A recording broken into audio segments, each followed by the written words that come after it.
or belief demonstrated by continuing loyalty and support. So they say he sought only the strictest fidelity to justice. So that's the overall definition. And then the bullet points under that are sexual faithfulness to a spouse or partner. And again, we can tease out what does faithfulness mean. Right. But I think somewhere in there, it does. I think we should concede that truthfulness has a role, so that if lying is involved, it would definitely come under this, or being secretive or hiding the truth would come under this category of infidelity. And then the other one relevant for us as writers is the degree of exactness with which something is copied or reproduced. So fidelity to the facts. And the example given is the 1949 recording provides reasonable fidelity. Well, that actually is more also, then there's fidelity, like high fidelity, which before stereo was how we got good sound. But we're going back so far now that I think we've lost 3/4 of the audience. Do you even know that term, hi-fi? We used to have a hi-fi. Well, I've seen the John Cusack movie, High Fidelity. And also the Other Hulu than that, remake, though, you wouldn't.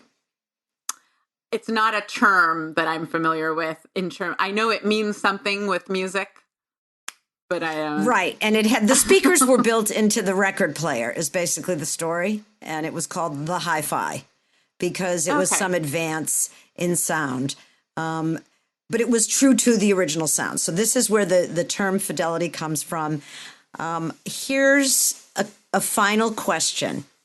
Is fidelity still relevant in our world? Have we grown past the point where fidelity is a value to be upheld?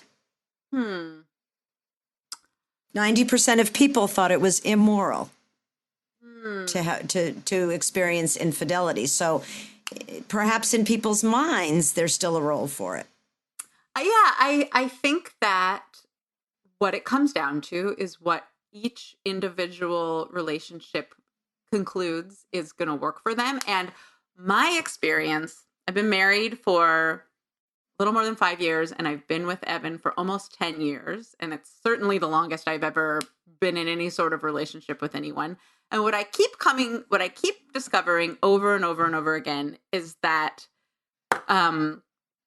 it's so important to be constantly talking about expectations and defining and redefining the covenant of your marriage and what works, what you want from the other person, what you want to give, and what works for the marriage. And I think that where people get into trouble, if I could just be, speculative and judgmental for a minute, is that they don't talk about what their expectations are, and they don't agree about stuff in advance and then keep talking about it and keep checking in.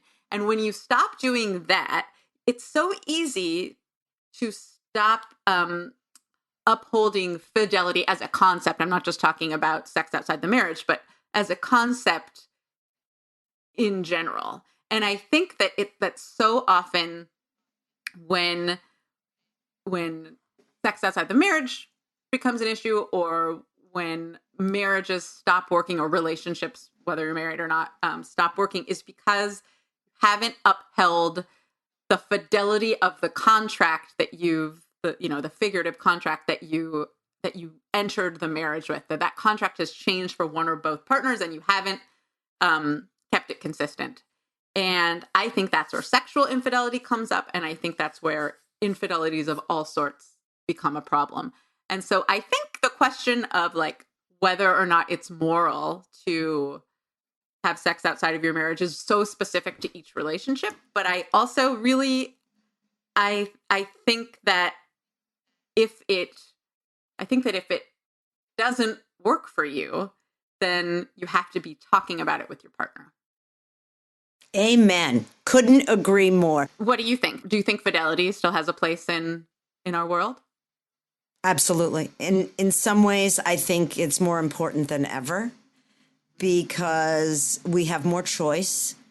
We have more information bombarding us at all times. And I think you're absolutely right that there are no rules that apply clear across the board, but that it's important to keep lines of communication open, to establish what the norms are and what the nature of the commitment is in each individual relationship, and to not fall into a trap that I think we all fall into. I know I certainly do, which is I assume that my partner knows how I'm feeling or should know how I'm feeling.